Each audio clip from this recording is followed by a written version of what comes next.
తెలంగాణకు పెట్టుబడుల వెలువ కొనసాగుతోంది. అమెరికా పర్యటన విజయవంతంగా కొనసాగుతోంది. పెట్టుబడులే లక్ష్యంగా సీఎం రేవంత్ రెడ్డి బృందం అమెరికా పర్యటన విజయవంతంగా కొనసాగుతోంది. ఇప్పటివరకు మొత్తం 8 కీలక ఒప్పందాలు కుదిరాయి. అమెరికా తర్వాత హైదరాబాద్ లో అతిపెద్ద క్యాంపస్ నెలకొల్పేందుకు ప్రభుత్వంతో కాగ్నిజెంట్ సంస్థ ఒప్పందం చేసుకుంది. ఈ అగ్రిమెంట్తో రాష్ట్రానికి దాదాపు 15,000 ఉద్యోగాలు రానున్నాయి. మరోవైపు వాల్ష్ కర్రా హోల్డింగ్స్ సంస్థ వీహబ్ లో $5 మిలియన్ పెట్టుబడులు పెట్టనుంది. అభివృద్ధి చెందుతున్న తెలంగాణ స్టార్టప్లలో 100 మిలియన్ల పెట్టుబడి పెట్టనున్నట్లు ఆ సంస్థ ప్రతినిధులు ప్రకటించారు.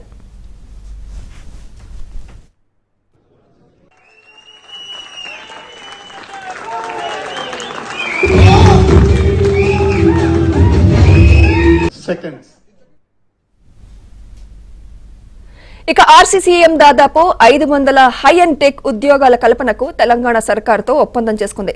స్వచ్ఛ్ బయో 1000 కోట్ల రూపాయలు పెట్టుబడి పెట్టనుంది. దీని ద్వారా 500 మందికి ఉద్యోగాలు దక్కనున్నాయి. మరోవైపు ట్రైజన్ టెక్నాలజీస్ కంపెనీ హైదరాబాద్ లో artificial intelligence innovation development delivery centre ను నెలకొల్పనుంది. దీనివల్ల దాదాపు 1000 ఉద్యోగాలు యువతకు దక్కనున్నాయి. మరోవైపు హెచ్సీఏ హెల్త్ కేర్ సంస్థ తెలంగాణలో 4 లక్షల చదరపు అడుగుల విస్తీర్ణంలో క్యాంపస్ ను విస్తరించనుంది.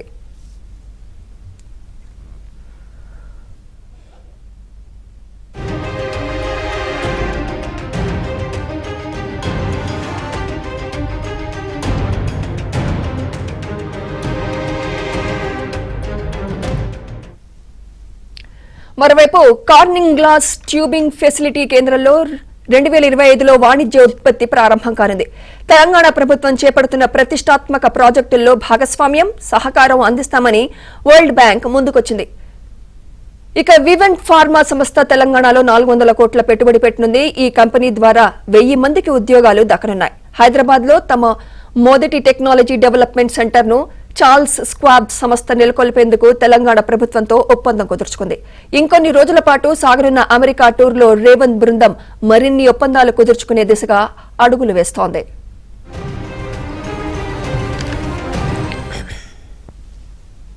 ప్రెసిడెంట్ ఆఫ్ అమెరికా కోసం ఈరోజు ఎన్నికల్లో పోటీ పడుతున్నాం అంటే అమెరికన్ పొలిటికల్ సిస్టమ్ ని కూడా డిక్టేట్ చేయగలిగిన స్థాయికి మన వాళ్ళు రాణించిందంటే మీరందరూ ఏకాగ్రతతో కష్టపడి ఇవాళ ఇంత రాణించారు.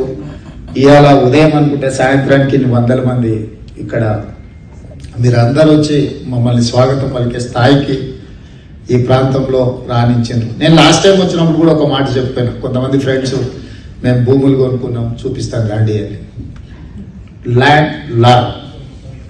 ల్యాండ్ ఉంటే డెఫినెట్గా లార్డ్ అయిపోతాడు. గ్రామాలలో కూడా భూములు ఉన్న వాళ్ళే రాజకీయాలలో రాణించారు.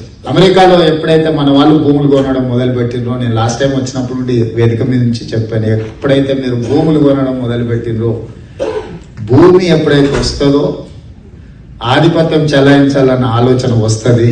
తప్పకుండా అమెరికన్ పాలిటిక్స్ లో విత్ ఇన్ నో టైం ఈ దేశం యొక్క రాజకీయాలను శాసించగలిగే స్థాయికి మన వాళ్ళు వస్తారు. సంతోషం.